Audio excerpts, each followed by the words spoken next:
যখন জাহান্নামের লোকেরা বহু দীর্ঘ ও যন্ত্রণাদায়ক শাস্তি ভোগ করবে, তাদের চিৎকারে আসমান কেঁপে উঠবে। তখন তাদের অন্তরে 4টি ভয়াবহ ইচ্ছা জাগবে। প্রথম ইচ্ছা, তারা বলবে, হে আমাদের প্রভু, আমাদের এখান থেকে বের করে দাও, আমরা আর কখনো গুনাহ করব না।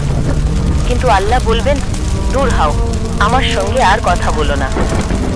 দ্বিতীয় ইচ্ছা, তারা জাহান্নামের রক্ষক মালিককে বলবে, হে মালিক, তোমার প্রভুর কাছে বলো যেন আমাদের মৃত্যু দেয়।